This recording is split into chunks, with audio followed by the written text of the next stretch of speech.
Good morning, campers. Rise and shine. Happy Saturday. Sorry, we are starting a little bit late this morning. We had streaming issues and logging issues, and it's Saturday, and of course, so don't even. We're all here. We're all here. We're gonna have fun. We're gonna have a lovely convo.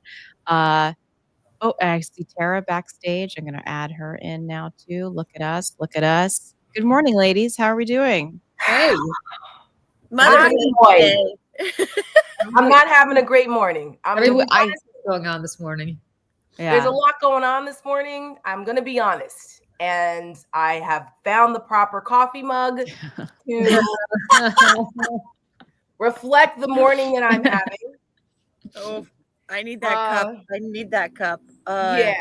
So I think my husband bought this for Christmas because they know, you guys all know I'm a mug hoarder.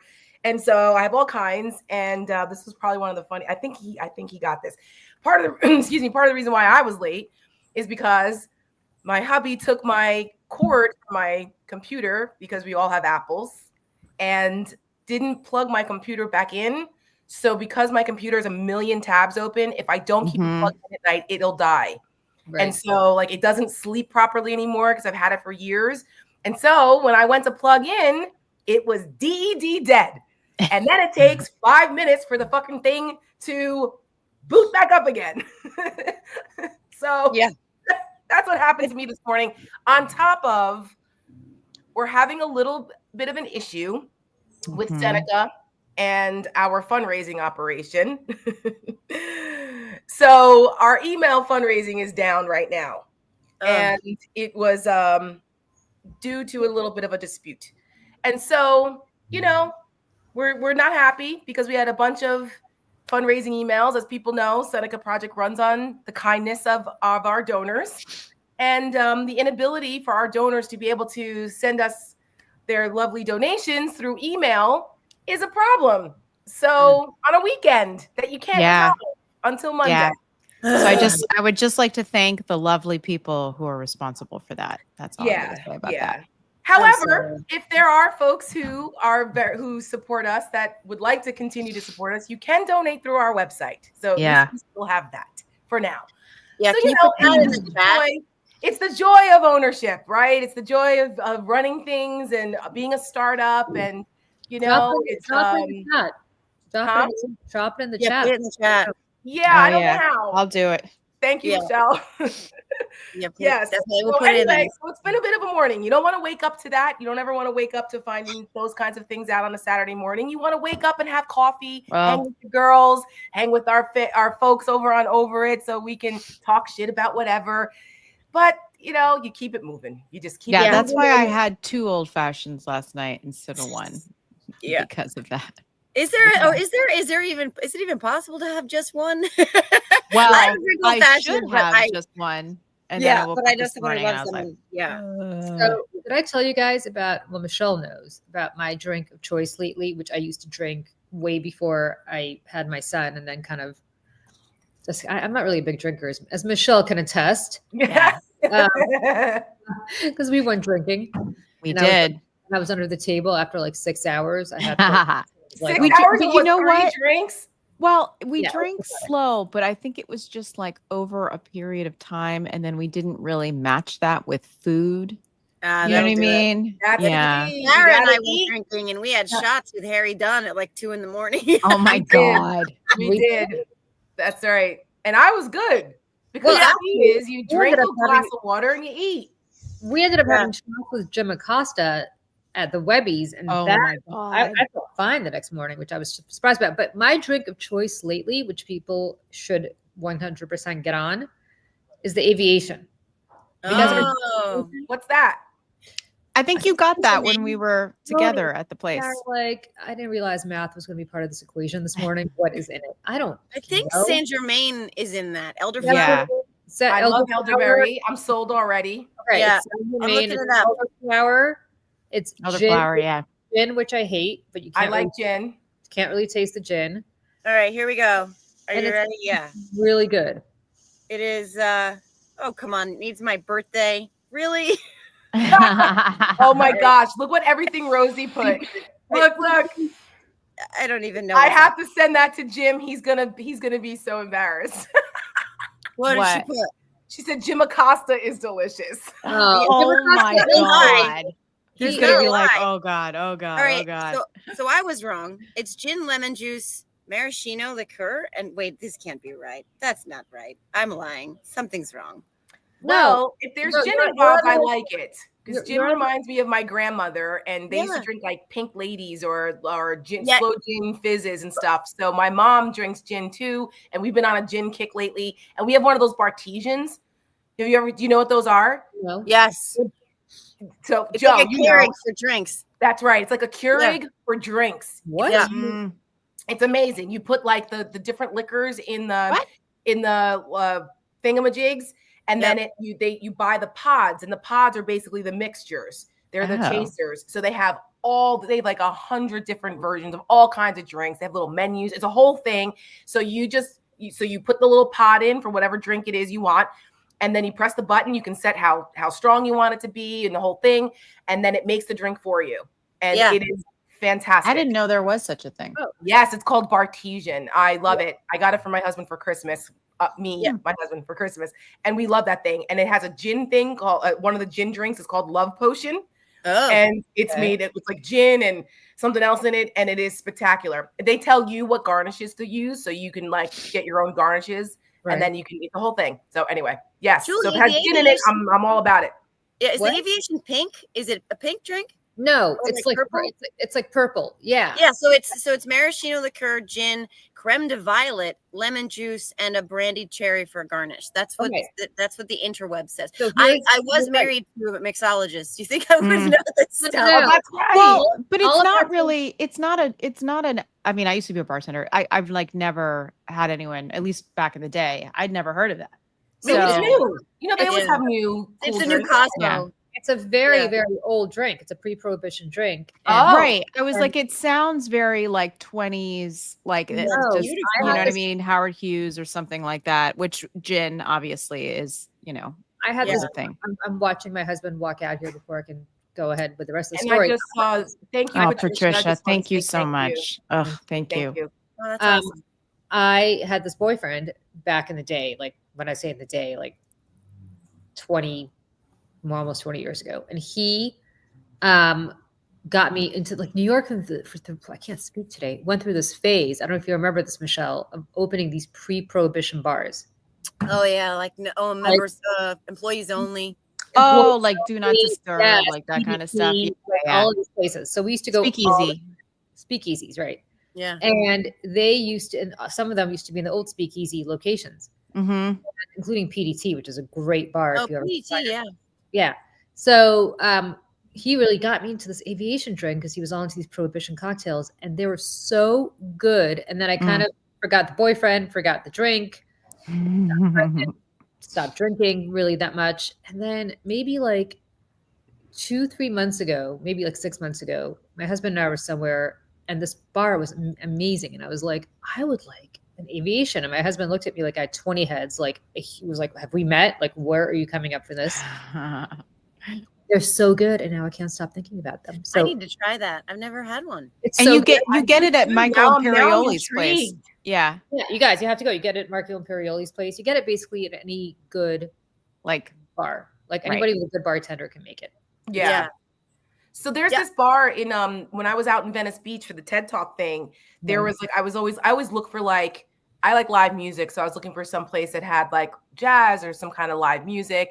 And then I came across that there's like some old bar that's been there forever. Like it's like one of the oldest bars in the country, or as long as California's been around. Has that speakeasy vibe. It's like in the basement, kind of like the decor was like that. And I wanted to go, but by the time I discovered it, it was too late because it was like on a weird night. And it was like I don't know, Monday or something. So they closed early. But and they had like all those, like that was their signature, that they had all those like pre-prohibition drinks and like the old school drinks. And like, that was the vibe. And I wanted to try it out. And so now next time I go out there, we have friends out there, so we'll have to try it. We need to meet up in the city because there's still a bunch, and there's a place in Chelsea Market down in the basement. Too late. Yeah. Called, alcohol will age you faster. Don't drink. Oh, that's like asking me not to swear. I'm sorry. Yeah, sorry. Like a short. Yeah. Listen, Europeans drink wine a day, and they live to be like 90. So yeah, and it better help than us. Yeah. I need my F-bombs in my wine. Correct. Right now is Sauvignon Blanc for the summer, or rosé. But there's a place in Chelsea Market called the Tippler. It's in the basement, and it has this really cool speakeasy vibe. It's like a cave. You have to go down these stairs, and it's very like old school cool. We got to do that. We should do one of these over drinks. I know. We really should. Or we could go to like your house, Joe, because you have the cool backyard that you've put together, which I'm so happy to see. And you want to know something funny? Because Michelle's been to my house, so she knows that my outdoor space is very important to me because I spend a lot of time outside. And so I have like a little oasis that I call it. And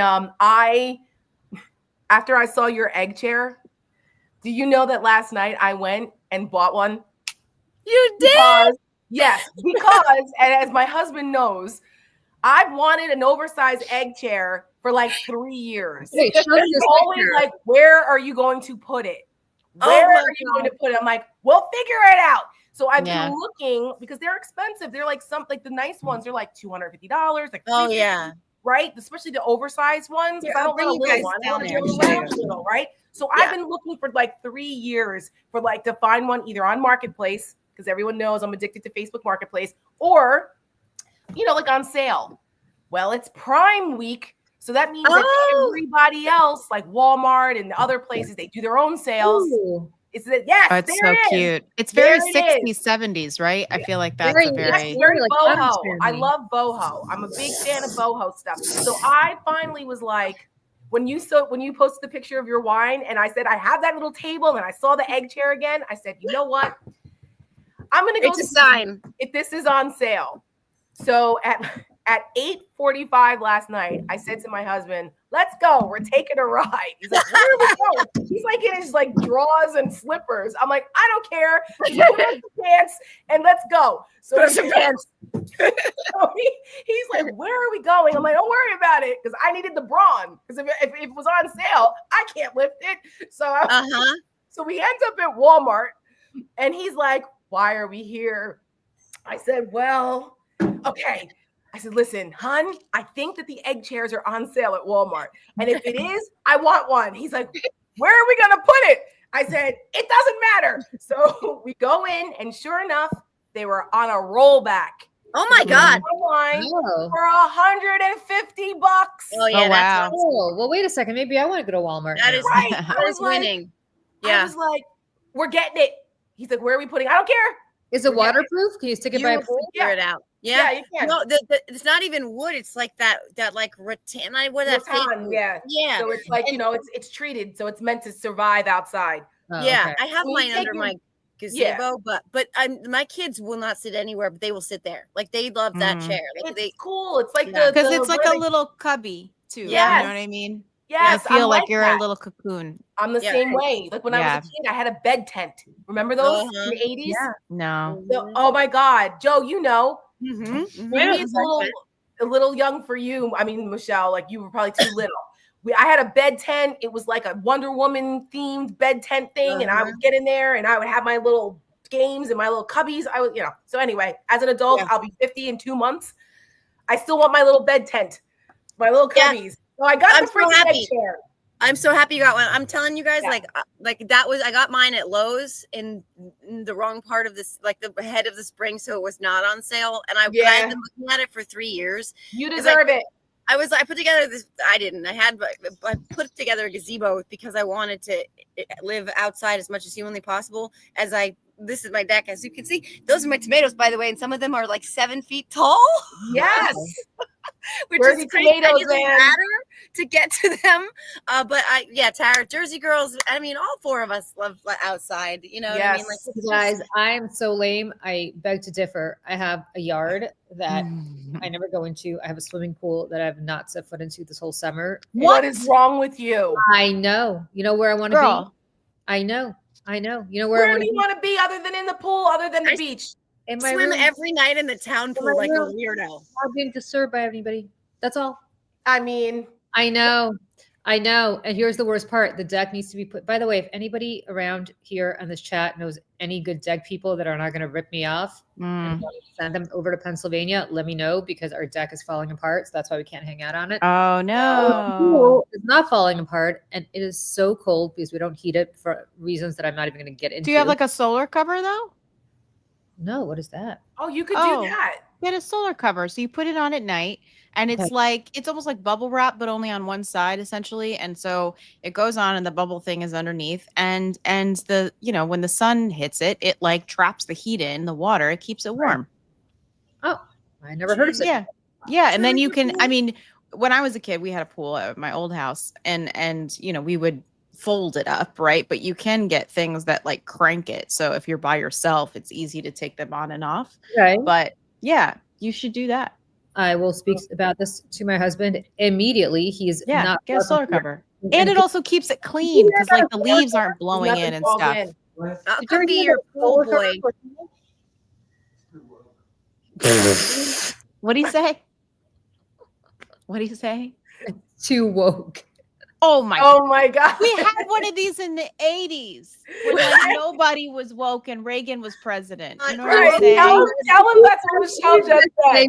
To annoy me. He doesn't really even know what I'm talking about. Okay. But I do want to say just really quick, in between talking about solar covers and aviators or aviations, I do want to just give a shout out to Roxanne and her puppy Fred, because I think we all here know what that's like, and it's a special kind of pain. So I just want to send hellos and good thoughts to Roxanne and little Fred. So absolutely, yeah, that was where you were, Roxanne, last September. I understand. We all do. We're all fur baby mamas. Yeah. In 18, man. Yeah, I know. Wow, that's amazing. That's a long time for a dog. 18 is great. My dog Grimace, who is not even so much a dog as some sentient being who, as far as I'm concerned, was better than any other living entity on Earth. He died at 11 of a heart attack. Wow. I know. So my mom's dog Samantha, she's going on 13, and it's like, forget it. She's like my mother's second daughter, and Samantha's part of the family, and we're not ready. So so send in good vibes. Yeah. For Roxanne. Ooh, and David's joining us from Seneca Falls. Hello. Yes. We love that, David. Nice. Love Seneca Falls. Michelle and I were up there last year, and right before we launched Seneca, to take in all of the history and the good juju there of the activist women who were kick-ass, that gave their lives and dedicated their lives to women's rights and making a difference, and the abolitionists who joined them, and the whole history of it. It was amazing. And for those who don't know, fantastic wines up there. The Rieslings. So good. Region. Not Andy Williams. What was that's the actor. What was the wine that we had a cool Airbnb right on the lake, and the hosts left us a bottle of wine as a welcome gift from one of the local vineyards there, and it was excellent. Yeah, it was something. I'll figure it out in a second, but it was great. And it was. We visited. What was the name of the vineyard that we visited, Michelle? Oh God, I don't know. We gave our first piece of merch to the really nice lady who served us. She was she took care of us. She was our server. And remember, we showed her the logo, and we gave her a shirt. We went back to the Airbnb and got her a shirt, and then drove back. To give it to her. I'm gonna figure it out. And go ahead, go. Keep talking. I'm gonna. I have a question before we move on to other non kind of selfish to Julie stuff. I have to be in Seattle in a couple weeks, where I have not been since the 2004 election, actually. So it's been a really long time. Wow, I've never been. Are there folks from the Pacific Northwest who can recommend one thing to do? I'm not gonna have a lot of time, but one thing to do or one restaurant to see. I don't think I'm gonna have a car. So anything for people to do if one finds themselves in Seattle, anybody, just drop it in the chat. I literally am just crowdsourcing information. Yeah, that's a bucket list destination for me. Yeah. And don't say the Jimi Hendrix exhibit. I've been there. Not the Space Needle. I'm talking about like stuff to eat or like cool stuff. I have some friends that live in Seattle. I will ask them. Find out. Guys, I was just summoned by my 15-year-old son who, just full disclosure, we've had our family drama here today because we need to be departing for a baseball game 17,000 hours before it starts. But this is how 15-year-old boys roll. And she just opened the door. It's all good. Listen, listen, Yankees over us. No problem. So we're good. Thank you. No, never. But they are playing the Cubs, and I love the Cubbies. So, but yes, we have to get on the road because we need to be there when gates open because you have to be. This is how it works. I don't. What do you do? As sports fans, we get it. I get it. So no worries. I love you guys, and thanks for the understanding. And I will be watching, and I'm gonna stay. Michelle, I don't know if you want to put me like in the backstage so that I can stay streaming. That way, it'll go to my feed. I think you'll stay streaming anyways. Oh, I will. Okay. All right. Yeah. Well, happy Saturday, guys, and this was so fun. Time, Joe. This was the kind of go Yanks. Let's go Yanks, Leo. Okay, bye, guys. Bye. I get it. Listen, I get it. When we go to football games, we're there when gates open because it's tailgating. So of course that's important. But I don't know. Do you pregame before the gates open for baseball? It's been a long time since I've been to a Yankee game. What's that street there that's outside the stadium where like all those like crazy bars are? But people do that, so he's not pre-gaming. No, that's what I mean. I was like, people do that. No, but I don't know. Pre-gate in the lot, like those parking lots they have above, those high-rise parking lots. People pre-game. Yeah. I've seen that happen all the time. I'm trying to think if I've been to the new Yankee Stadium. It's been a long. Really? I think I have. Yeah, really? Once, like 20. Wow. Like when did the new Yankee Stadium open up? Like 25 years ago. No. Oh, it was after I moved here. Early 2000s. I moved here in 2004, and it was like a few years after that. At least a couple years. Yeah. So I think I went to one in the like mid 2000, like maybe 2008, 2007 time, 2008, I think it was, maybe 2009. When they won the World Series, was it 2009 they won the World Series? That was the last time. I think it was that season. And coincidentally, it was with a former Fox News producer. Who Annie, what was Annie's last name?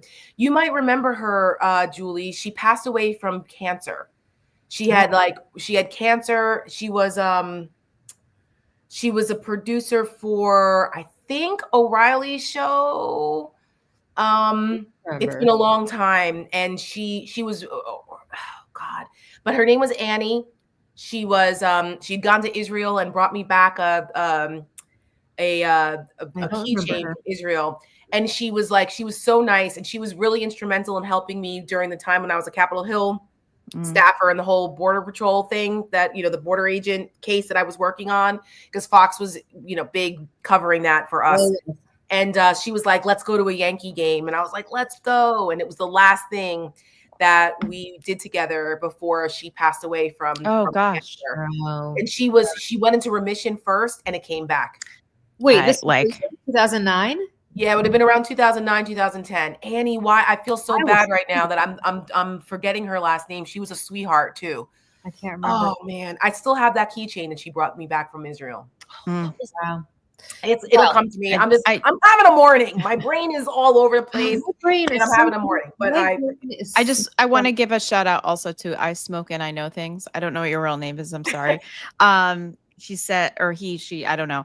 I had to say goodbye suddenly to my fur baby Fiona a week ago this past Wednesday. She died suddenly from something called Cushing's disease, which people get too. It's like an endocrine thing, right? Mm-hmm. Yeah. I'm so sorry. That is so tough. It really is. I just appreciate it. We're all animal lovers here, and, I get it. Three Brothers Winery 3 brothers. That's it. There, and there's the picture Seneca of us. Falls. There's the picture of us Wow. There it is. Yeah. 3 brothers, winery and estates. Nice. Oh my gosh. So, yeah. This is true, Mike. This is true. Animals are better than most people. Oh, no disagreement here.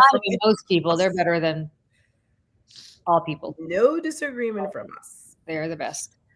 So, you guys, like, I don't even know where to begin this week, but Joe sent this around last night. I don't know if people read her Substack. You should. I did. I read it as soon as you said something. I read it this morning. Because it was so good. She's such an excellent writer, man. She is. But I mean, what the fuck? I'm sorry, Dad. That Christine, like, what is the cruelty, like, what is going on? What is going on? Because it's not just incompetence anymore. It is truly that Kristi Noem has put out a directive that if you need more than $100,000 of authorization and expenditures from FEMA, you need to ask Kristi Noem. Not ask your boss, who's like somewhere in the high rankings of FEMA. Ask Kristi Noem. This would be like saying, if I work at, I don't know, Apple, that I need to ask Tim Cook for any expenditure over $100,000. Like, am I ever going to get to Tim Apple? To Tim Cook? Tim Apple. Tim Apple. Isn't that what Trump called him? The Trump calls him Tim Apple. Yeah, Tim Apple. But like, what, as people are dying, they can't get to them because they can't get her to authorize the money. And why? Because as Jojo pointed out so well, she is running a contest on on Twitter for people to vote on which Western themed oil painting she looks better in. So I have thoughts. Of course. I have a lot of thoughts. As someone who actually worked in the emergency disaster relief space for a little while, because back in, 20 years ago or so, my mom started a faith-based homeless program in the Florida Keys. My parents lived in the Florida Keys for 23 years. Yep. And my mom, who used to be a veterinary technician because she loves animals, and then she also ran an animal shelter, talking about how much we love animals and they're better than people. Yep. My mom has a heart for people and animals. And when she saw that there was a homeless problem down in the Keys, she said, we need to do something about it. So she did. And she started through our church in New Jersey. Our pastor would come down from New Jersey every week, and we would do little outreaches on the beach, and they would help feed people. It started like that, giving people somewhere to go to get food. That grew into, because we realized that it was actually quite a problem. That turned into my mom getting a little grant. I helped her get this grant locally to open up a day center. And so people could come and get meals. And my mom started to help people get benefits. She helped reunite people with their families. She would get them bus tickets if they wanted to go home. She helped veterans get their benefits. And my mom did amazing work. So she went from helping animals to helping people. Well, when she secured that building, the building was a concrete building. So it was certified to be a place for emergencies during hurricanes. So if there was hurricane evacuation, or if, a safe place, because it was on a second floor of something. So, and it was like concrete. So my mom and I took an emergency response course to get certified so that we knew how to work with FEMA or the Red Cross, Salvation Army, the local emergency response, whoever in Monroe County in the Keys. So I learned, along with my mom, a lot of how this stuff works. And let me tell you how important FEMA is and how life-saving FEMA's services are to people who are in the middle of a disaster and have lost everything. Yep. I'm telling you, watching what now, FEMA's not perfect, right? Of course. Yes, Eileen, what is toxic, and this was a long time ago in a different era. Trust me. But FEMA is not perfect, as in any agency is not perfect in the government. Of course, there's things that you can do to improve it. Is there waste, fraud, and abuse? Yes, as there is anywhere. But what you don't do is dismantle an agency whose sole job it is to be there in emergencies to help people when they are at the worst of the worst. And only a federal agency that has the logistical capacity and the funding and the boots on the ground to be able to do that. They help supplement what states and localities cannot do. What the Trump administration is trying to do to FEMA is weaponize it. They are weaponizing disaster relief, which in and of itself is just cruel and heartless. Because Donald Trump wants to dismantle FEMA and take the independence of the disaster relief distribution and put it in the White House so he can pick and choose who gets disaster relief. Deciding what zip code, oh, did you vote for me? Did you vote for me? Oh, those areas didn't vote for me? Well, I mean, when you get right down to it, he's making the choice who lives and dies. Correct. Well, yes, but it's even worse than that, because as he says, he wants to actually just phase out FEMA altogether, although he's kind of walking it back now. But he can't. That's another thing. He can't do that technically without congressional approval. They're going to let him handle it in other ways. They will give it to him. But what he basically wants to do is give it to the states. And here's the problem with giving it to the states. Unlike the federal government, every single state in the nation has a balanced budget requirement.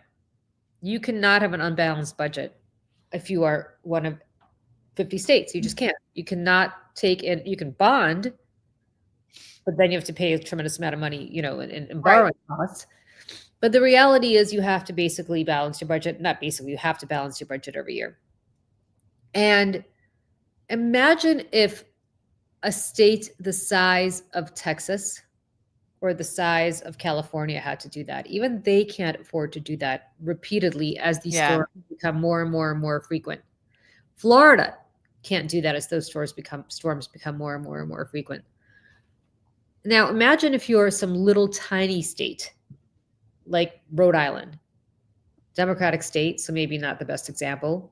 Arkansas, which has no budget because they bring in nothing. Moochers.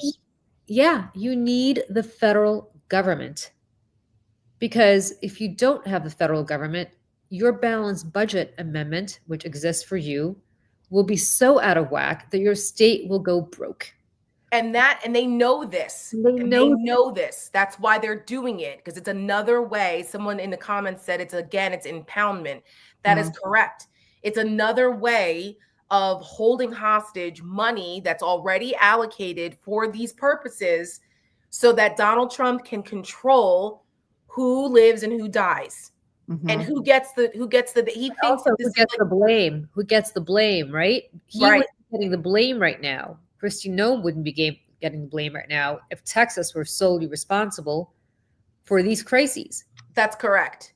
And Kristi Noem is the fucking border bitch ice Barbie that's out here cosplaying, running around to Joe's excellent Substack. You guys should go and Are You Effing Kidding Me on Substack? Yeah, it's really good. Get a lot of good stuff for free. You don't have to pay for it if you don't like to. If you want to support her, please do. Same with Julie's.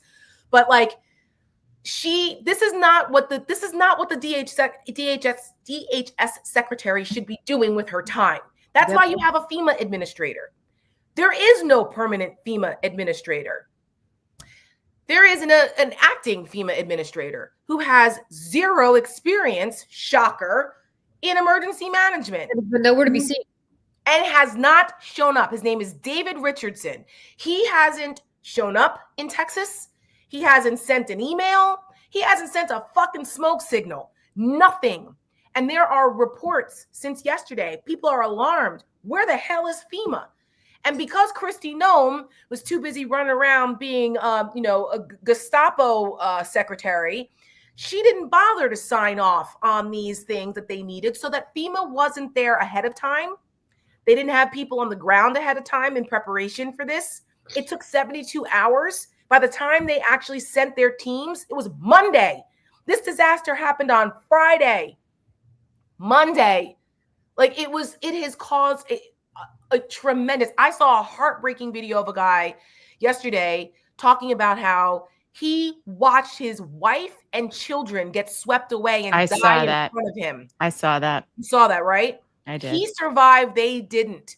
And the body hasn't been recovered of one of his daughters. His wife's body was recovered 5 miles down the river. There's a farm or something that like there's all this debris that's there and people's belongings and stuff, and they can't get access to it because there's no coordination. This wouldn't have happened if FEMA had been on the ground already there, because this is what they do every day. This is what they do. FEMA also knocks on your door and asks you what you need. I mean, that's correct. Yeah. FEMA works right, and it does work right. I'm not suggesting there are not opportunities for it to do better. Right, always, but when FEMA works right, it goes door to door in hard to reach places and says, we are from the government, the opposite of the Ronald Reagan mantra, and we're here to help. Yeah. Right. And those kinds of situations, those are not the most horrible, frightening words that you could hear. They're lifelines, because you don't know what your insurance covers versus what FEMA will cover versus what your policies are. All of that has been swept away. Your computers, like your entire life has been destroyed. Mm-hmm. You need somebody to help you coordinate that. Yes. And like, we're living in a fucking death cult, you guys. Mm-hmm. I don't know what else. That's literally it. I've been saying it for years. Sorry, I had to little detour here to get some tissues. As you can see, I'm having a complete panic allergy attack. I don't have panic attack. None of us. Sorry. Nothing is working today. Nothing. Not our brains, not our noses, not our computers. Very weird for Saturday. But I just don't get it. I know to what end? Because I wrote the Substack a super long time ago, and it was not meant to be serious, but I still encourage people to read it because it kind of makes you think. If back in the Stalin era,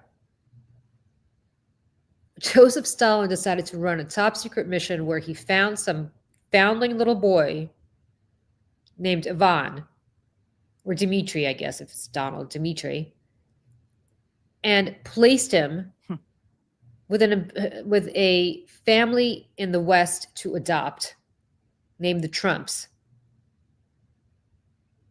and had groomed him for the last 70-something years to become president of the United States to destroy this country, which did not happen, I just want to say. But let's hypothetically go down the science fiction road and say that it might have. Could he have done a better job? Everything. Our unity, the thing that makes us great as a country is what we all believe in, the Constitution around which we rally, the laws by which we abide, whether we like them or not, the separation of powers by which we abide, the entire American experiment. But now we're entering a death cult. Yeah. Mm-hmm. Riders on horses galloping through American parks. Masked. There are same people who wouldn't wear a mask during the pandemic, which is just that part. Women mothers wrapping themselves around utility poles in Worcester, Massachusetts, begging not to be thrown into some paddy wagon and taken to God the fuck knows what, and they're being deported. And by the way, they're not necessarily being deported to their country of origin. You had people from Vietnam being deported to South Sudan. And the Supreme Court said they could be, which is outrageous. Yeah. South Sudan. Yeah, it's outrageous. And they're arresting American citizens too. And then it's like, oh, we'll figure it out later. Yeah. What are we doing? What do we do? You're right. This is the lack of humanity and the cruelty of all of this. I mean, I don't understand how so many Americans didn't think that this would happen. Donald Trump showed us who he was before. You saw the way he responded to disasters before. The fires in California, in Paradise before, couldn't even get the right name of the city, right? It was Paradise. Let me not fuck up and say the wrong. Right? Wasn't it Paradise, California, that where like everything burned down? This is before the LA fires when he was president, and he was like, he said the wrong name, didn't know, and then like throwing paper towels at people in Puerto Rico. And, like, listen, the pandemic. Well, yes, but I'm just saying, like, that's another obvious disaster where 1 million people died. And he doesn't care and legitimately said out loud, I take no responsibility for anything at all. And let me just say this, because I will never, and I mean never, and people might call this revenge, I call this accountability, and I call this justice, right? Vote for any Democrat who does not swear to me up and down that the Attorney General whom they appoint is going to convene a Nuremberg-style hearing for everybody that Donald Trump doesn't pardon. Now, if Donald Trump pardons all of them on his way out the door, then I guess the Constitution is the Constitution. But then for the then for the minions, right? He better pardon every single member of the federal government before he's out of here to prevent this from happening. He might. He may not, because he might not think that they did anything wrong. I want every single one of them, starting with Kristi Noem, in the dock, accounting for this.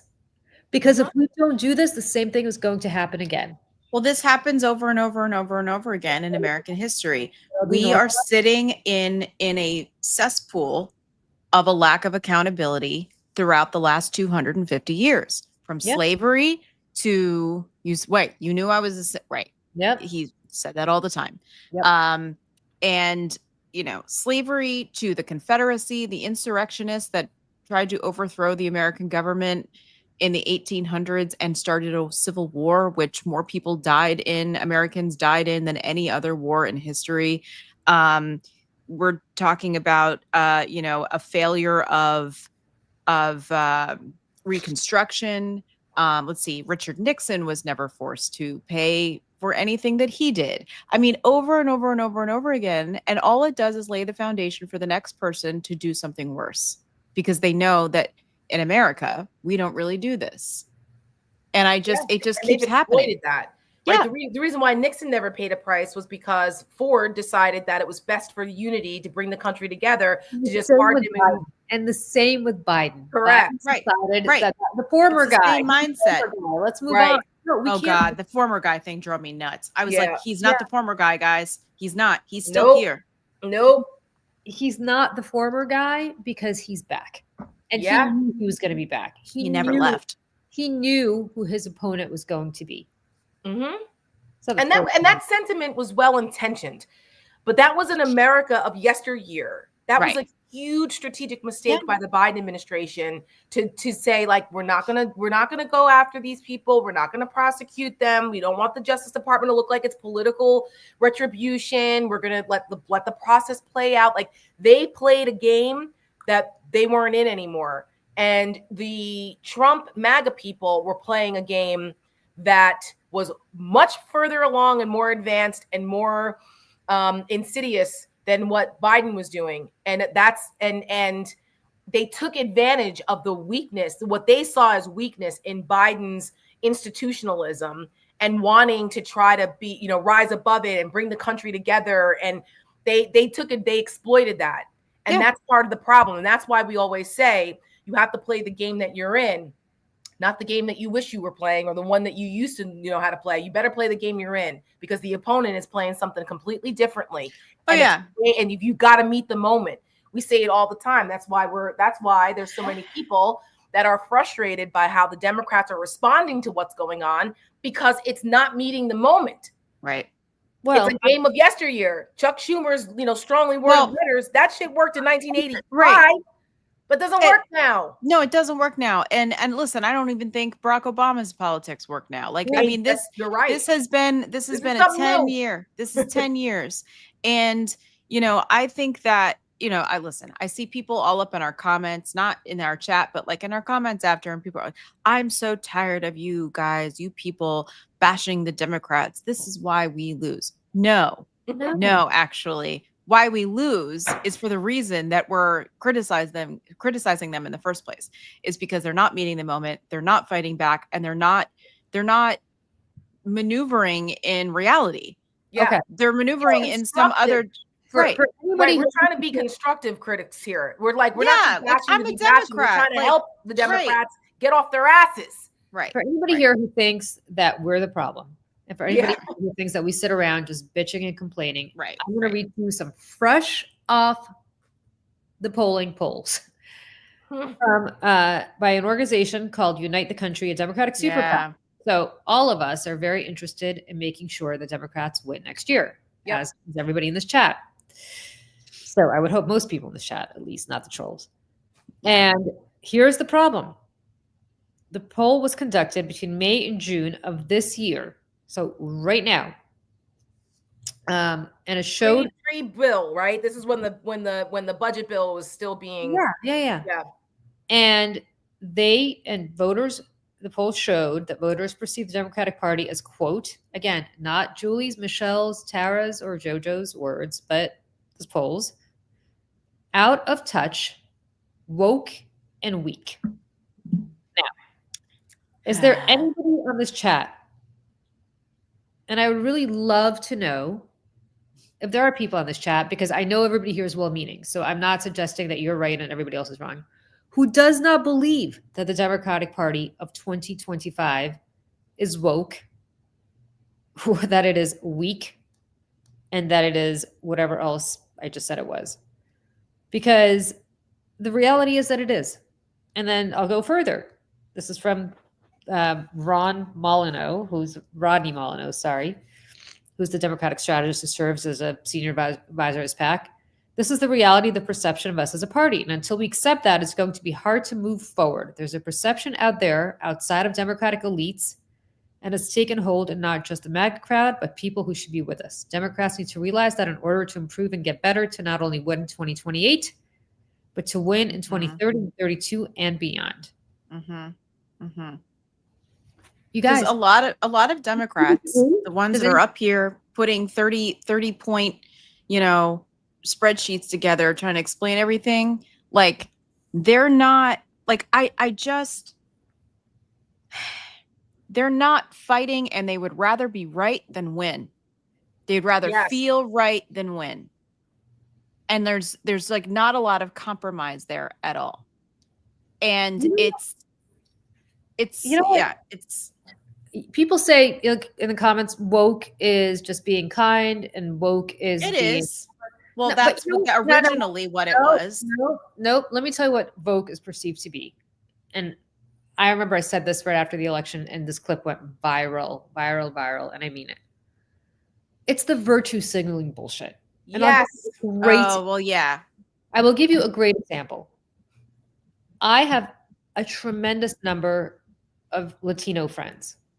If you call them Latinx, they will laugh. Oh God, yeah. That's a thing. Because that's not a word that exists in the Spanish language. That is a word that white people came up with to make themselves feel virtuous. I will give you a step further. I don't need to put she, her pronouns after my name. Correct. And I will tell you why I don't need to put them after my name. Because if you refer to me based on what you think I look like as a she, and then I say to you, actually, no, I prefer to be referred to, which I in real life do not, but I'm just saying hypothetically, I would say to you, I prefer to be referred to as a, or whatever, right? Or he. The normal thing for you to do would be to say, you know what, Julie? From now on, I will call you a they. Right. And if you do, you're the asshole, not me, right? Because that's the nice thing to do. But you don't need to constantly virtue signal this in people's faces, because the reality is it's not necessary. And I know this sounds not woke. And I know it sounds like, oh, well, wait a second. Why is it up to them to tell you how they want to be described? It's not. It's not. It's just, let's move on with it. Right. If you Well, it should be that way, but people are terrible. And I mean, so I, well, I understand what you mean, and I don't even disagree 100%, but I think there is like another part of this where, yes, the virtue signaling makes me nauseous because, listen, in my circle and on my feed, oh my God, it never stops. And I'm like, y'all, it's a lot of armchair quarterbacking and all that kind of stuff too. But, you know, great example. Why did you get off? We were talking about this before you went on air. Because every time I try to tag Michelle on Blue Sky, I can't anymore. Why did you get off Blue Sky? Because, well, I don't call it I call it the PC police because maybe that's a retro way to say it. But it's like, and Tim Miller said the same thing. And Tim Miller, okay, again, conservative. I am not. I am like a New York City liberal, guys. If I don't say the right word or if I don't say something like, oh my God, it's like the mob is coming for me. I went off because all I did was say, has any reporter asked Zohran Mamdani if he voted for Kamala Harris? Because he was part of the uncommitted campaign in Michigan, which I found to be personally upsetting. So I asked the question. And oh my God, people went deep into my posts, pulling stuff up, like, you know, things that I had said about Gavin Newsom that was positive. And they're like, oh, look at this. Like, you know, people were calling me the C word and the B word and this and that. I mean, it within like 2 hours. Like the last time that I experienced this was during the 2016 primary with the Bernie people. And it's like, they're vicious. And I'm like, I just don't, it's like, I'm not arguing with these people because we're never gonna, they're not gonna change my mind. I'm not gonna change theirs. I don't know who they are. I don't really care. And I'm not having this argument right now. So I'm out of here, guys. Bye. Because I can't, like, the world is stressful enough.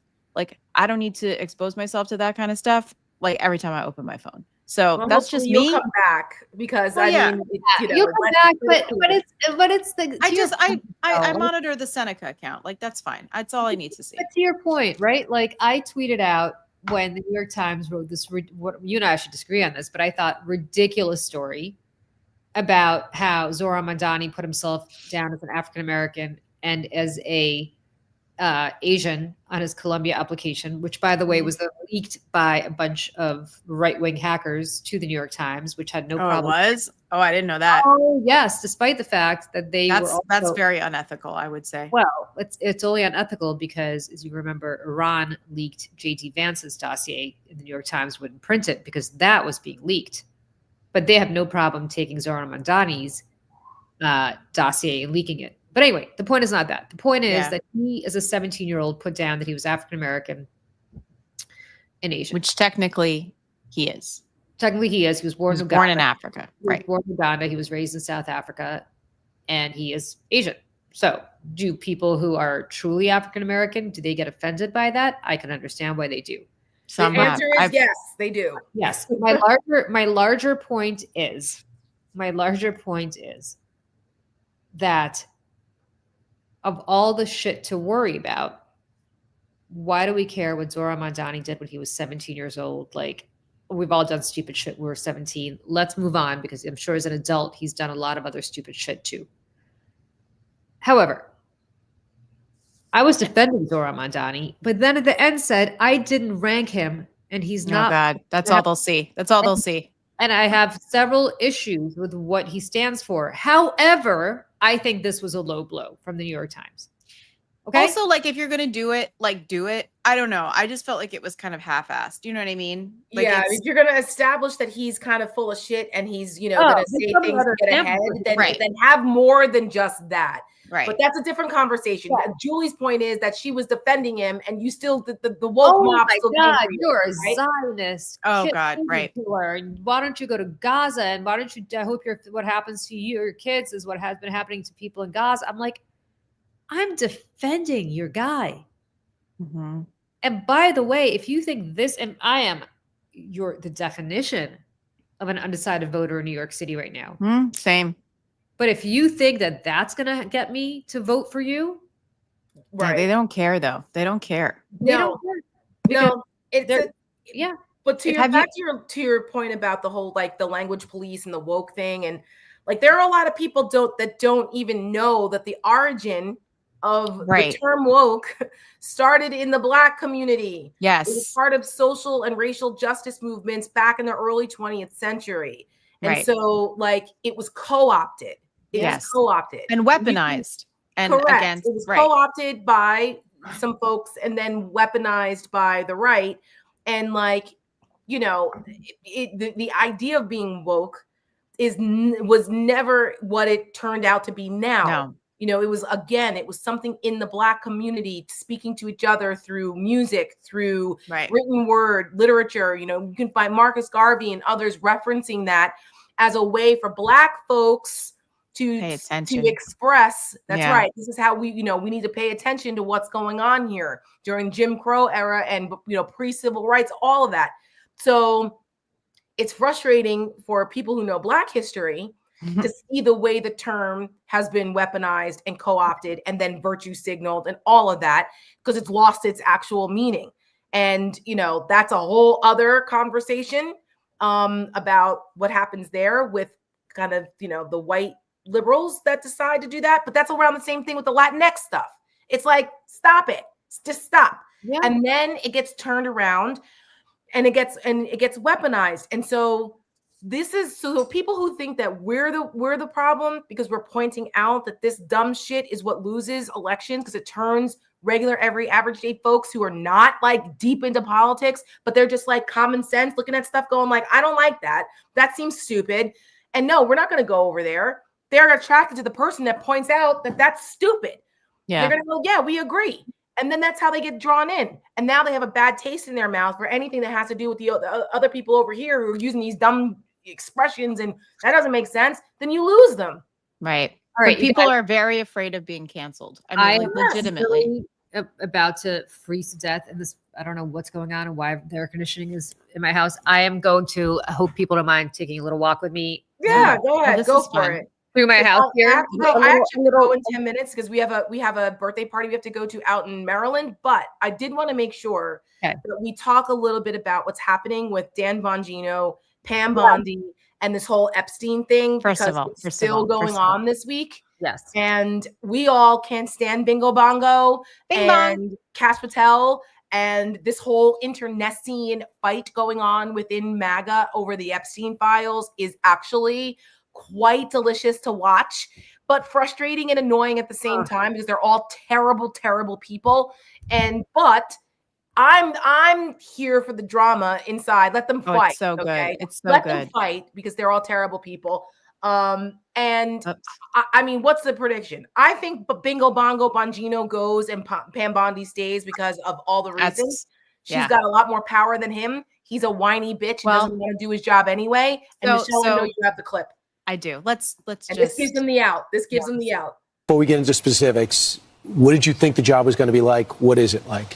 You know, the biggest lifestyle change for me has been family-wise. I mean, we already went through this with my time in the Secret Service. But, you know, when the president called and asked if I would take the job, you know, you can't tell your audience for years, go out and do stuff, talk is cheap. And then when the opportunity comes to do stuff, I didn't mean me, you know, I meant you. It's kind of you're a fraud. I mean, you don't sound like a fraud. You are one. So it was a lot. It's been tough on the family. People ask me all the time, you know, do you like it? I say, no, I don't. But the president asked me to do this to like it. You know, nobody likes going into an organization like that and having to change things and make big, bold changes. But, you know, I was at one of our facilities yesterday down in Winchester, and a woman who worked there, very nice, said, you know, I used to watch your show. I miss you. I said, you know, I miss me too. You know, part of you, part of you dies a little bit when you say, I mean, I gave up everything for this. I mean, you know, my wife is struggling. I'm not a victim. I'm not Jim Comey. It's fine. I did this and I'm proud I did it. But if you think we're there for tea and crumpets, well, I mean, Cash is there all day. We share it. Our offices are linked. He turns on the faucet. I hear it. He's there he gets in at like 6 o'clock in the morning. He doesn't leave till 7 at night. You know, I'm in there at 7:30 in the morning. You know, he uses the gym. I work out in my apartment. But I stare at these four walls all day in D.C., you know, by myself, divorced from my wife. Not divorced, but I mean separated, divorced. And it's hard. I mean, you know, we love each other, and it's hard to be apart. But you're doing some great work. You're straightening out the FBI. You're moving buildings. There's a lot of change. I got one more thing. I mean, Jessica Morgan, boohoo Bongino. Yeah. Boohoo bingo bongo. So here's the deal, you guys. I worked with Bongo at Fox for a short period of time. He is in a sea of obnoxiousness. Oh, probably the most obnoxious guy out there. He's a douche. He really is just an awful human being. You're like, when you work together, there is an understanding that you're not going to be friends. We're not going to be a total dick to each other on it. Like Scott Jennings doesn't fight like that also when he's at CNN. Like, right. But if you're a contributor and I'm a contributor, like we're not going to be total personal dicks to each other. He never got that memo. So he was always just a complete and utter asshole. Didn't he get fired from Fox? Yeah, I mean, after I left. But yeah, I think he got fired from Fox. Well, like Fox Nation or whatever the streaming was, right? His godfather was Sean Hannity. That's who brought him in. Yeah. Yeah. And built him up in the radio. And he was making so much money on radio, he didn't need to be at Fox. But here's the deal with Bongo. Bongo is not a particularly hard worker. And it's very easy to go on radio, drink the Kool-Aid. Sorry. Yeah. Bongino. Yeah. Sorry. I just thought of the corner of my eye. Okay, sorry. Yeah. Keep going, Julie. He's not somebody who's necessarily supposed to go out on radio and like be intellectual, erudite. Like his whole job was to sit there and throw shit against the wall. Right. And it's not hard to do. Like honestly, if I think about how much when I write my Substack, for people who follow me, like I literally link everything. Yeah, you're very well sourced. It is the most sourced, like resourced Substack on earth because I don't ever want anybody to think that I'm making any of this shit up. Right. Mm-hmm. Bongo's the opposite of that. He'll just say shit, right? And when you're at the FBI, you have to actually show up to work every day. And the part that's really scary is that you don't really know who to trust because there must be somebody at the FBI, whether it's the secretary or the security guard or somebody's going to know if you're not there. By the way, getting into work at 7:30 in the morning, if you are the deputy director of the FBI and leaving at 7:30 at night, cry me a river, 12 hours a day, taking care of our national security. I worked longer hours in Congress and I was me too. Security. And by the way, like the person who actually held that job before him was Andrew McCabe. And he was like, sleeping those hours. He was like, yeah, if that's all you're working, buddy, you're not. He goes, I wish I worked those hours. Yeah, I work more hours. So it's not a good project. Bongo's ginning all this up because Bongo's like, he needs an exit strategy so he could go back to making shit. I mean, he's making tens of millions of dollars on that. Yep. On that. Yeah, that is correct. I mean, it's not like he was in the top 10. Yeah. Always. Oh, yeah. When I'm glad Michelle showed the video. So this was like a month and a half ago, maybe 2 months ago when he was, boohooing it was like May 28th or 29th or something like that. That look on his face is that look of regret because he's seeing the millions of dollars that he left on the table and actually having to do a real job now that's like real. For real. Yeah. And he's like, what have I done? Like he looks like a deer in headlights. And it's like, dude, nobody, you think we're gonna fucking feel sorry for you? Like, I'm not a victim. I'm not James Comey. Shut up. Yeah, like shut up. Like he's still doing it. By the way, I've noticed I don't love James Comey, but I don't either. But like James Comey did his job at least. James Comey was a patriot who did his job. You can criticize how he did it or what he did or whatever, whether he was self-righteous or whatever. But he was a patriot who was competent, who did his job, who loved his country, and swore an oath and upheld it. And is otherwise a nice guy. Like one of my best friends used to carpool with him every day to like musicals and theaters. Because it's just really quick as an aside, it's my friend Bly. She grew up in Virginia and she was like, I kept seeing this man on TV all the time and it was like all this drama. And I was like, gosh, that guy looks really familiar. And then she was like, wait a second, that's Mr. Comey. And she was like, Mr. Comey used to drive us to school. She's like, he's a lovely man. So I just thought it was really funny. Comey fucked around and Mr. Comey found out. Yeah, that too. And didn't we just hear that he was being investigated and failed by the Secret Service or some bullshit? Like, come on, like what the fuck? Like, by the way, I know it's so stupid. But listen, first of all, here's what's happening about that. They are so terrified of this conspiracy theory. Yeah. With Epstein, that they are now going down. We talked about this before. They're now going down the contrails. Not to be Michelle, you and I talked about this. They're now having Lee Zeldin of the EPA try to expose contrails, not chemtrails. Are you serious? Yeah. How the fuck did we get from Epstein to?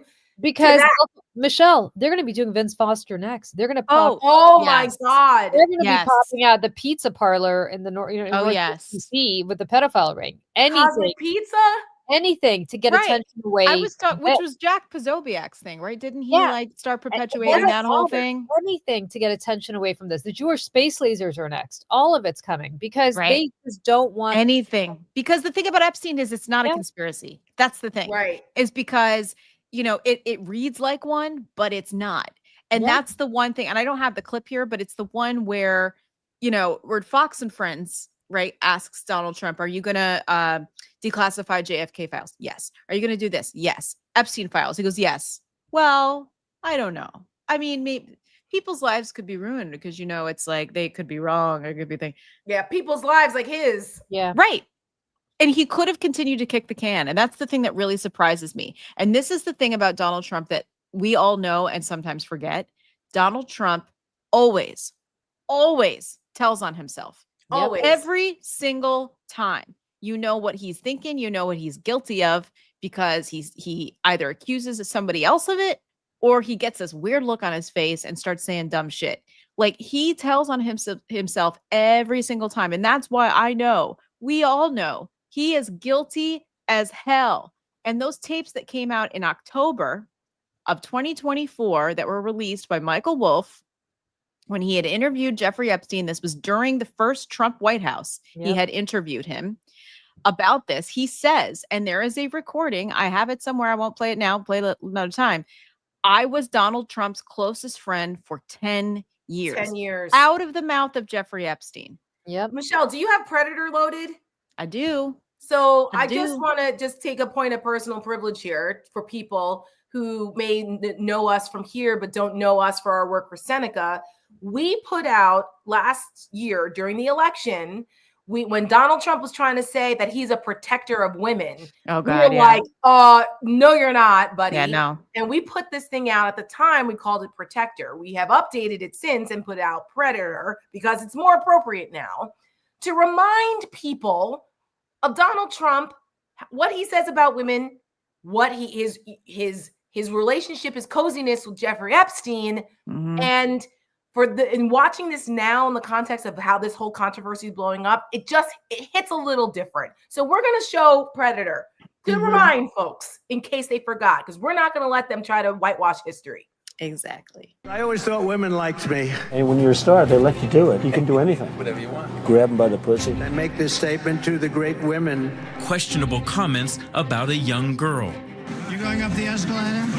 I'm going to be dating her in 10 years. Can you believe it? I am your protector. Carol opening her testimony today saying, quote, "I'm here because Donald Trump raped me." I want to be your protector. 5 former Miss Teen USA contestants told BuzzFeed that Trump did in fact walk in on them while they were changing. And so I sort of get away with things like that. You will no longer be abandoned, lonely, or scared. Donald held back Ivana's arms and began to pull out fistfuls of hair from her scalp. You're not going to be in danger any longer. I turned around and I see Donald standing there.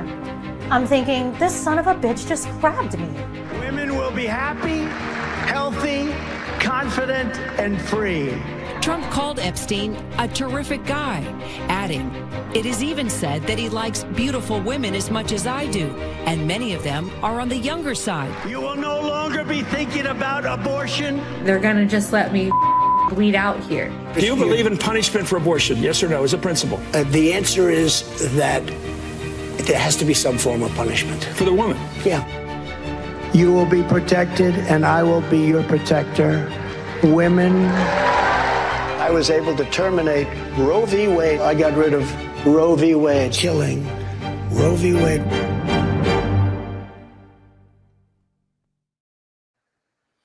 I mean, like what people just forgot this, I guess, or just decided to ignore that relationship. And because that's why this matters. Yeah. That's why we put it out. Like the whole Epstein thing is, they turned it into this big conspiracy, this whole thing, whatever. But it actually does matter because it's a character issue, and it is something that's Rafi believes it matters too, so he decided to sit up.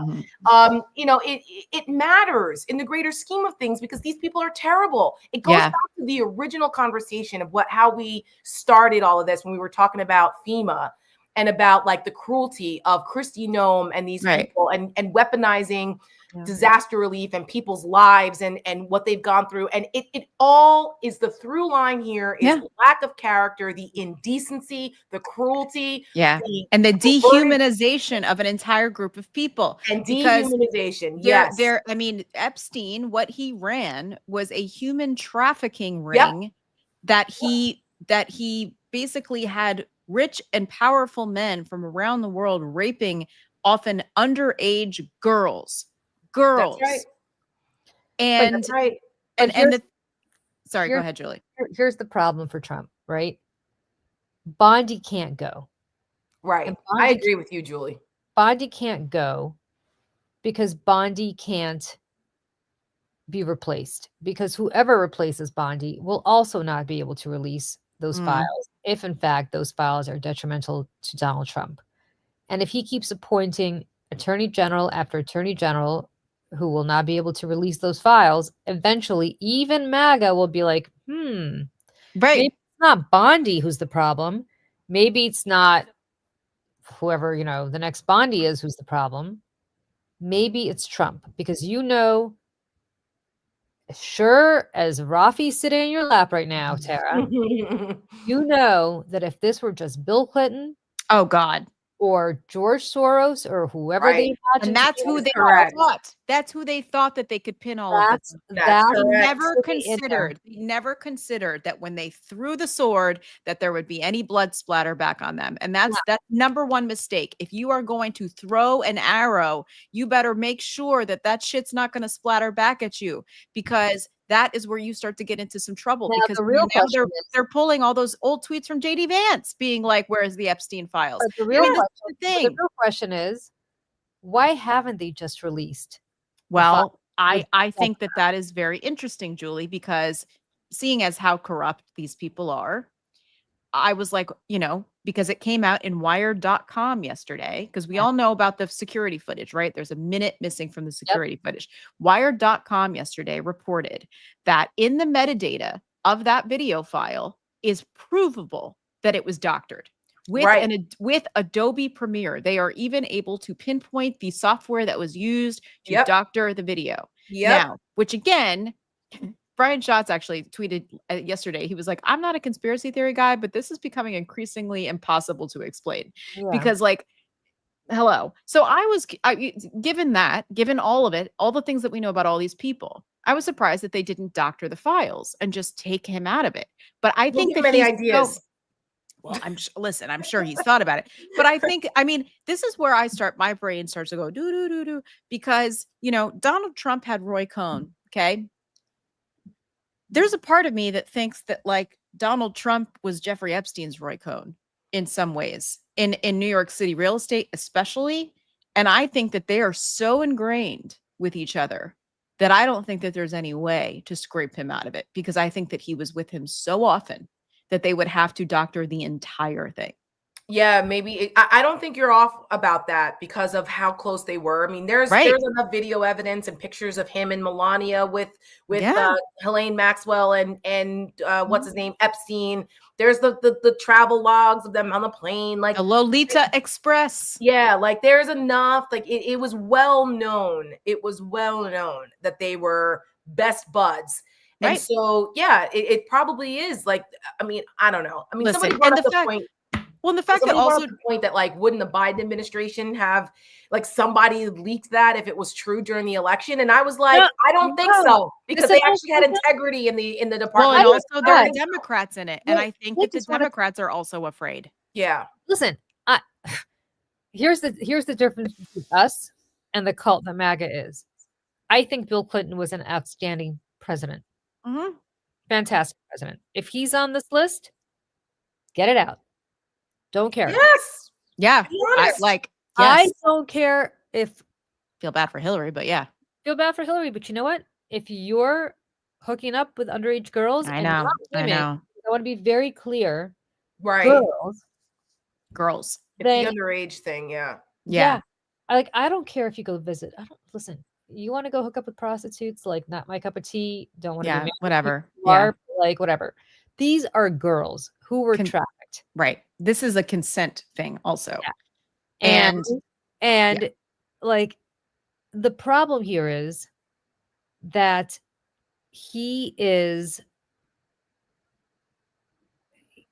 Biden would never do it because he would want to protect his side of the equation. But Trump, and because also I think he was like, okay, we're done with Trump. We don't have to talk about Trump anymore. Are you kidding me? Like, stupid. I don't know if Trump being on that list and Biden had disclosing it. Sorry, I keep moving my computer because I'm moving all over my house today. But if Trump moving that, if Trump being on that list, if that would have broken the fever, I doubt it. They would have come up with some other excuse. Well, that's the thing. I mean, even if he comes out and he's like, I was there or whatever, like what do people like Marjorie Taylor Greene? They either won't believe it or they'll be like, well, he's being brave and just saying it so that we can move on. Like, they'll twist themselves in the wind in order to make sense of it. It's AI. It was AI, and so on and so forth. But the truth of the matter is, and the part that I don't understand, is that, as we talked about on the show on Thursday, Tara and Michelle, Ghislaine. Yeah, I think it's like Ghislaine something. Ghislaine Maxwell knows who these people are. I'm surprised she's still alive, if I'm being quite honest. I'm surprised that she hasn't spoken to law enforcement, or maybe she has, and that law enforcement is sitting on it. You want to know what that list is? Well, at this point now, because it's federal, so they're not gonna. They could. Trump administration controls all of that. But listen, you had Virginia and Joffrey. Giuffre. Yeah. She came forward. She named some names. Some of whom were very powerful. Prince Andrew. Well, which the FBI dropped the investigation into Prince Andrew, and he is now able to just travel freely now because apparently that doesn't matter anymore either. When did they drop it? Under Trump? I think it was just a couple of days ago, wasn't it? I don't know. I feel like, hold on. She's the one that sadly took her life, right? Yes, yes. That's the question. I don't want to be conspiracy theoritorial, but did she? I know. I mean, it's whatever happened to her, the message has been sent to these other young women to shut the fuck up. Because the truth of the matter is, they know who they hooked up with. Donald Trump was such a huge prevalent figure in Palm Beach in the 1990s.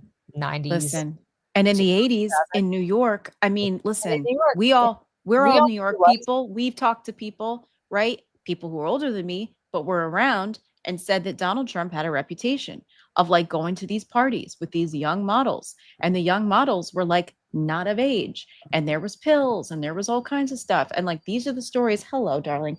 My cat's like doing this.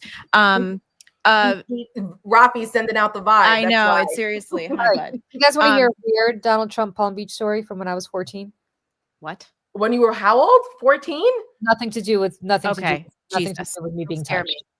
Nothing to do with me being touched. All right. I was 14 years old. Let me preface again. Grew up very poor, had no money. However, went to a very, very shishi private school on scholarship, and therefore was friends with some very, very affluent people. My friend Jen, who was one of my best friends at the time, her parents, her mother especially, was very, very, very deeply involved in the whole Palm Beach scene. And when I was 14 in 9th grade, I was invited to Palm Beach. It was my first trip to Florida. I didn't know anything. When I said I didn't know anything, I mean I did not know anything. And invited us down to stay with her in her apartment in Palm Beach from New Jersey. I get to this apartment. The other guest that weekend was Andre Leon Talley, who was lovely, since departed, but was, Anna Wintour's right. Fabulous. Yeah. Fabulous. Go see the exhibit at the Met if you have the opportunity. Oh my God. Have to, please, everyone. Anyways. The nicest kindest, wonderful man to a bunch of 14-year-old girls who could not have looked less like supermodels and more like bad perm and braces and boobs that were a little too disproportionate for the rest of their body. And that night, she says to me and to my friend Jennifer, we are having dinner at Calvin's house. And Jennifer's like, oh, great, Calvin. Okay. And I was like, who's Calvin? She's like, Calvin Klein. Calvin Klein. Oh, my Jesus. So we get into a nice old 80s stretch limo and we go with Andre Leon Talley to Calvin Klein's house. Limos. This is a great story. I just want to say that my husband is going to love this story because aside from being a, federal law enforcement officer, Michelle knows this, he is a fashion designer and has had aspirations to be a fashion designer since he was in high school. And so like all of these names in this story, he would be like, if Halston was there too, I don't know if Halston was there too, who was like, or Ralph Lauren, forget it. Halston was not there. Oh my God. But anyway, continue on. Right. So we pull up to this house and I remember what I was wearing. I was literally wearing a pinafore from The Limited. Oh my God, The Limited. Oh, The Limited. It was The Limited. It was my nicest dress. It was a pinafore from The Limited. The Limited was nice for back in the day. Like that was our. Yes, I was having dinner. Bougie. I was having dinner with Andre Leon Talley and Calvin Klein. The Limited was not nice. You were 14.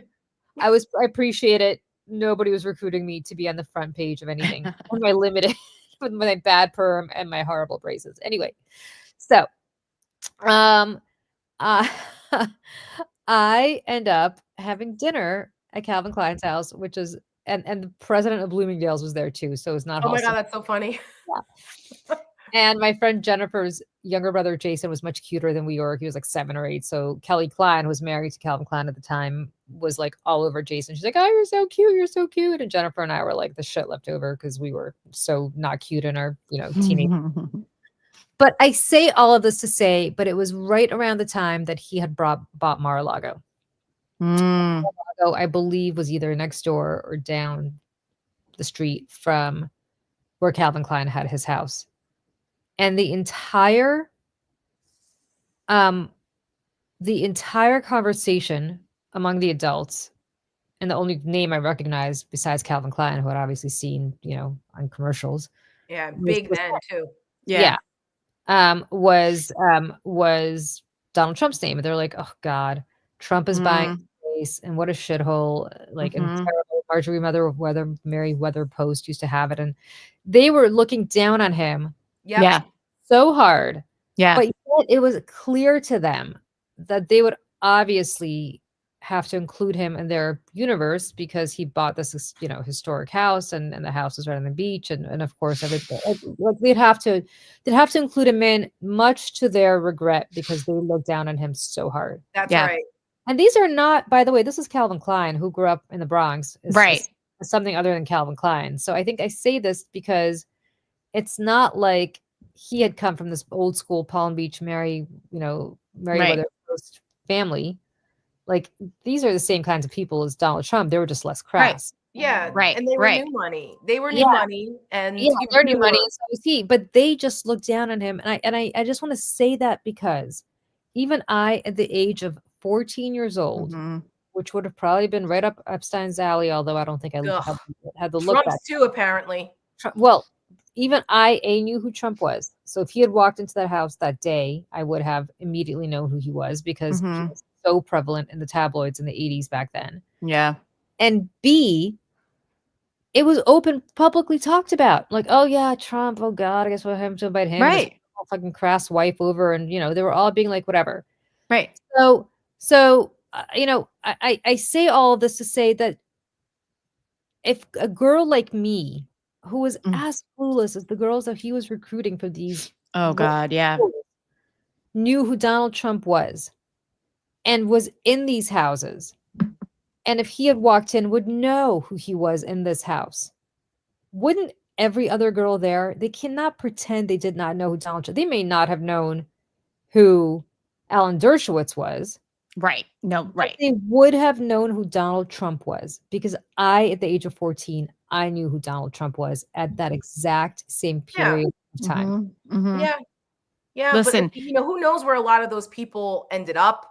Who Right. knows if they're alive still? Who knows? I Some mean, of like, them are out there speaking still, so they certainly are alive. yeah.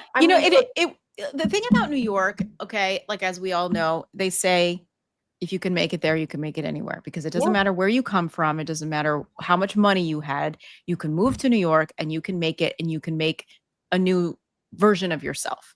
Donald Trump's version of himself was a disgusting plastic, spray painted gold, like hairsprayed, adjudicated rapist now. Everything about him was cheesy and cheap and disgusting. And that's, I feel like that's the part of like why they don't like him, because he was disgusting. Right. He was disgusting. Somebody just said that the family was known in New York City in the 70s because they were horrible then, and they had that reputation, and that they were slumlords. Right. Okay. They were slumlords.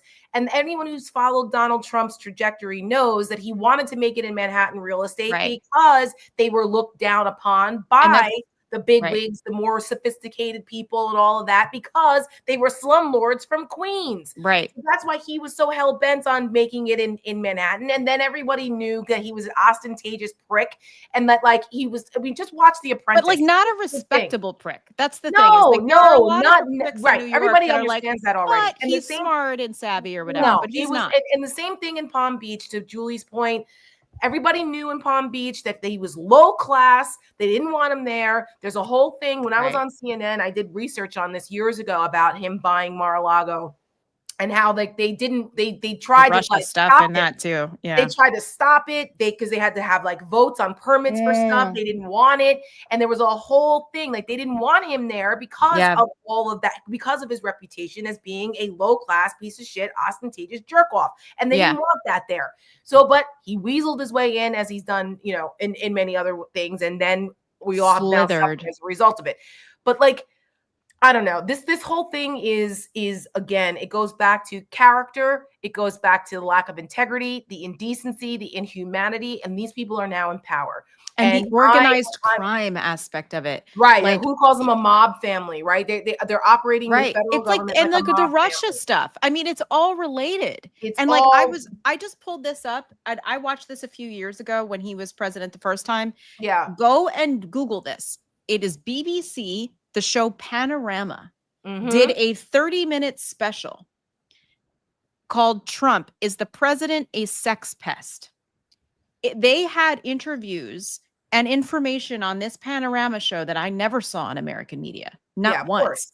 There is stuff here talking about this, like the behavior in the 80s in New York, and like how for some reason people don't talk about it. And I don't know why. I don't get it. Because nobody, again, it's frustrating because because Donald Trump got away with the grab him by the pussy stuff. He got away with being a philanderer. He got away with screwing a porn star while his wife was pregnant, and people still didn't care.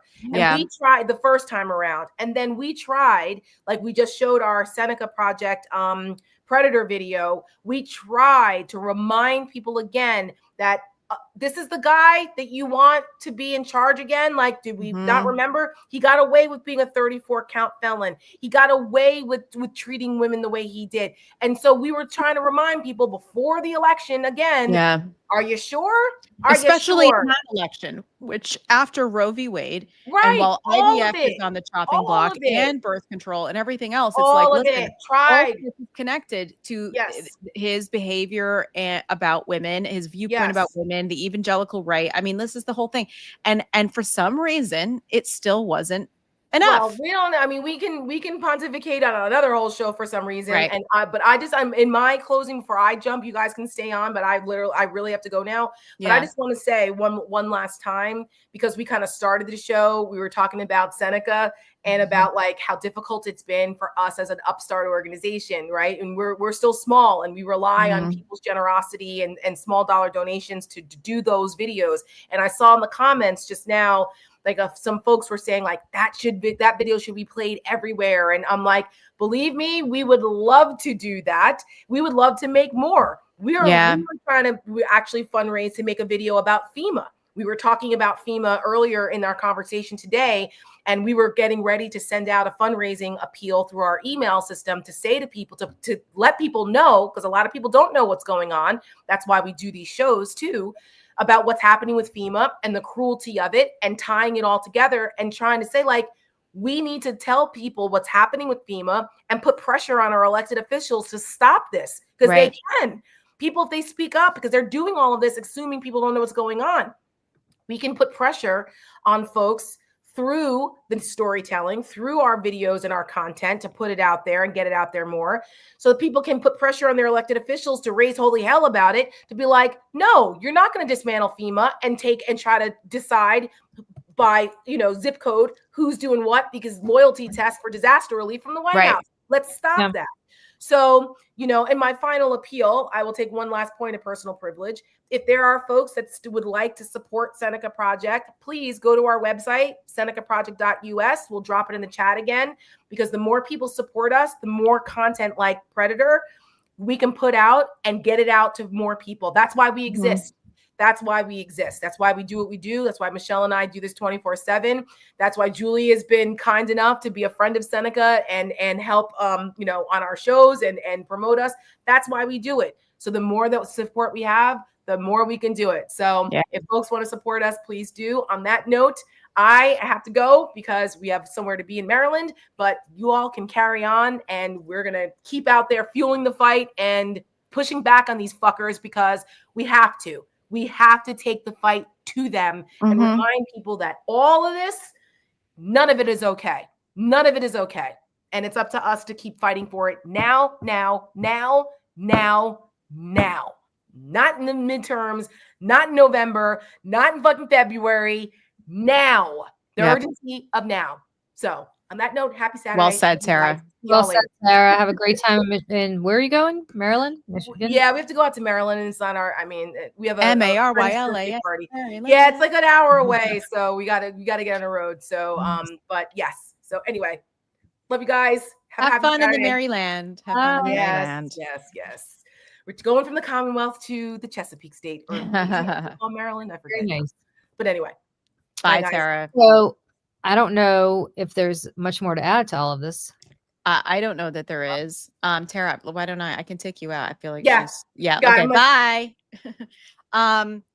I do want to just do the update here. Yes. Prince Andrew free to travel abroad as FBI ends probe into Royals Jeffrey Epstein links. This is from July 10th. This was from 2 days ago. Prince Andrew can finally end his self-imposed travel ban after a leaked memo revealed that the FBI is closing its investigation into the Royals Jeffrey Epstein links. So I mean, cool. Is this because Trump is about to go and have isn't he about to go to England and have some sort of, I don't know, like royal visit again with the king? I think that's what he's I don't know. Is he? I mean, ugh. But again, what I find fascinating is that the FBI wanted to question him at length, and apparently not anymore. Bongo. Who's in charge of that? That's Bongo. Right. Kash Patel and Bongo. And this is the other thing. I was like, this is where they're going to try to place all the blame on DOJ. But I'm like, no, guys, who's running the FBI? It's you guys. And that's the other piece of this. And listen, I get, this is another wedge thing that if I had all the money, you could run ads, to drive that wedge with the base and be like, they're trying to, it's that Spider-Man meme when they're all pointing at each other. Like that's what they're trying to do, but they're all in on it. They're all in on it. They've all seen the files. They've all seen the list. They know. And they're just trying to get out of it because listen, they're screwed either way. They release them. Donald Trump's in it.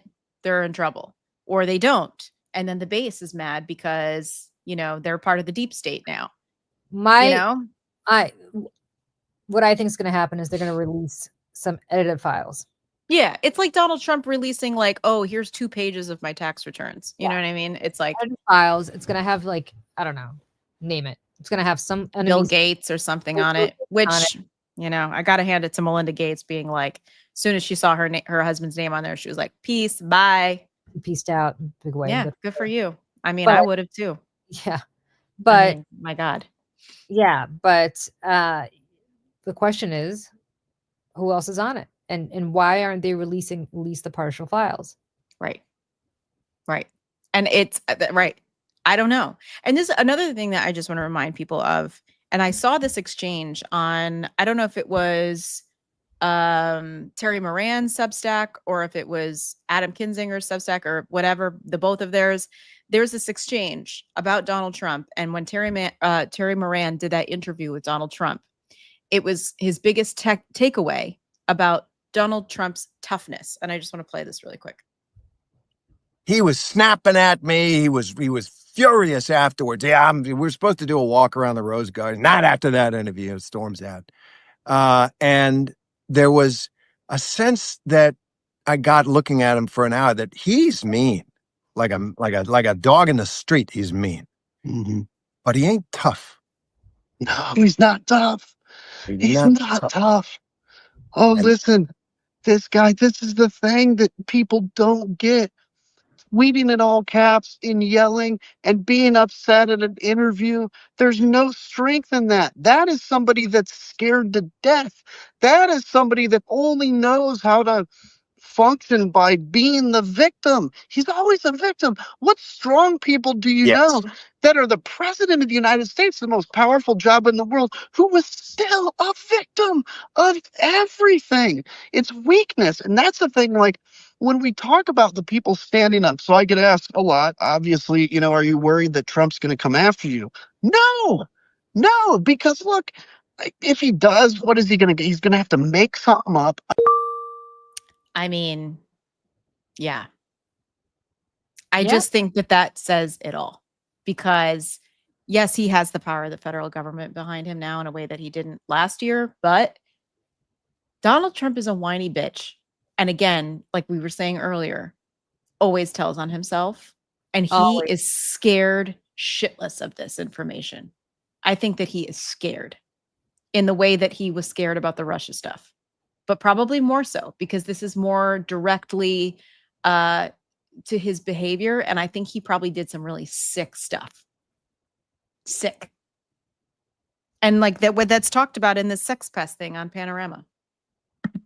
Like underage girls. I mean, remember the Jane Doe? There was a Jane Doe case that right before, and she was like, what, like 13 or something like that? And now they're trying to parse it to be like, well, there's underage girls, like 17 is not technically, I mean, it's technically underage, but that's not like 13 or 12. Really? Like, seriously? And you're like a 50-year-old man, like, get out of here. Right. And also, again, like, oh my God, this is the right too. And they're like, child marriage shit that happens down in the South where they like, every time there's, what was it, like Arkansas, one of those states down there where they're like, oh, let's introduce some legislation to outlaw child marriage. And they're like, no, we want child marriage to stay. Like these people are sick.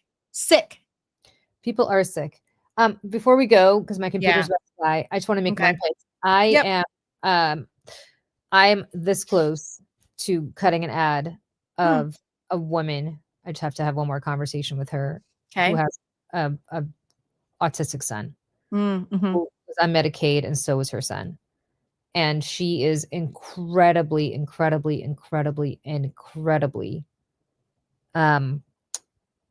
scared and terrified of what's happening with Medicaid.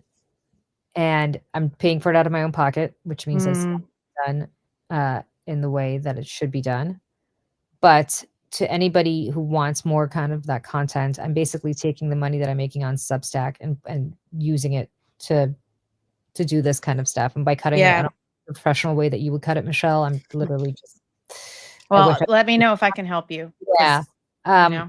So to the extent that anybody wants to throw a few bucks my way, I typically don't shill for my Substack here, but please be assured that if you pay, if you contribute to my Substack, that is what I've decided to use that money for, which is a shame because I was also planning on using that money to live on a little bit, but I feel like it's that important. And actually I got this woman through a member of Congress. And when I spoke to a member of Congress, I said, I am doing this because you fucking people are not. And you should be taking money out of your campaign accounts, which are incredibly flush. Yeah. You should be like taking 30 seconds, just 30 seconds and throw it up on the airwaves. Like it's just like, but you're not.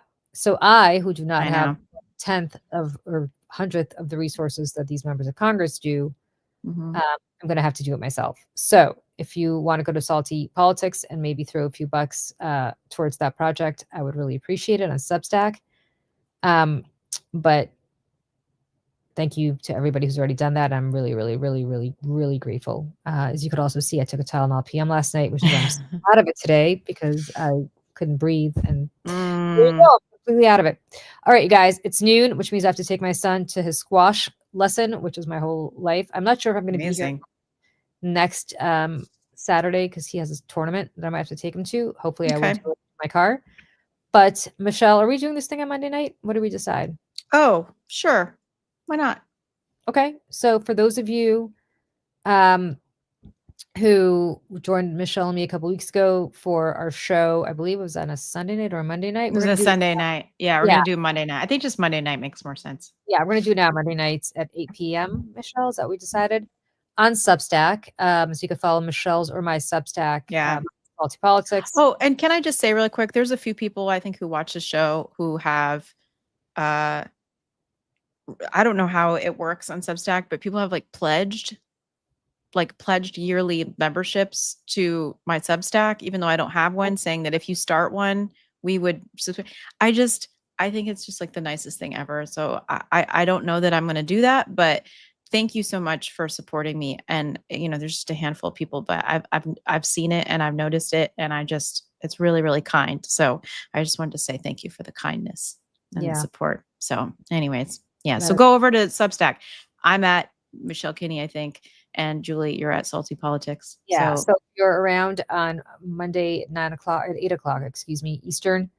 We're going to just talk about stuff. We're not going to get too political. I think for those of you who joined us last time, we had such a good time talking Sometimes about, hard not to, but talking about just life and mom stuff and cat mom stuff and what it's like being a woman in this particular day and age. And if you're a guy, you could get the secrets to what it's like being a woman in a particular day and age, that you have a better way of dealing with us. Yeah. And better insight into us. So thank you to everybody. For everybody else, hopefully we will see you at 9 o'clock, 8 o'clock. I keep saying I really meant 8 o'clock on Monday night. And for the rest of you, we will see you on Wednesday at noon and on Thursday at 7:30, right? For the Seneca Project for the States. And then on, not me, but you and Tara. And then on Saturdays here at 10 a.m. Eastern. Thanks, everybody. Ma'am. I'm gonna play us out with some bully pulpit prick. So. Awesome. Bye. All right. Bye, everybody. All presidents have the power of what's known as the bully pulpit. During this serious international crisis, President Trump was busy attacking women. There's something wrong with the woman. She doesn't know what the hell she's doing. She's mean. She's crazy. She's vicious. She's lost it. She is incompetent. President Donald Trump has attacked the British Prime Minister Theresa May. He attacked Oprah Winfrey, Sally Yates, Susan Rice, Republican Senator Lisa Murkowski. He called Maxine Waters low IQ. She's a real beauty. The president launching a personal attack on MSNBC host Mika Brzezinski. Now he's attacking Omarosa, comparing her to a dog. The president lashed out, calling Stormy Daniels, I'm quoting the president now, horse face. Remember the woman crying? Martha Raddatz, oh. He attacks women reporters far more often than he attacks men. You ask a lot of stupid questions. So horrid in the way you ask a question. You know you're a fake. I know you're not thinking. You never do. I'm sorry? No, go ahead. The president also found time to launch a Twitter attack on Bette Midler. He's attacking Jamel Hill. Speaker Pelosi, Hillary Clinton, Michelle Obama, a 16-year-old climate activist. He openly mocked Christine Blasey Ford. What neighborhood was it in? I don't know. President Trump is someone who knee-jerk attacks the credibility of female accusers. She's made this charge against others. Carol claims Trump assaulted her. I saw her in a picture. She is not my type. Kamala Harris, she could never be the first woman president. Do American women in this country, can they know that the president has their back? Well, absolutely not, Katie.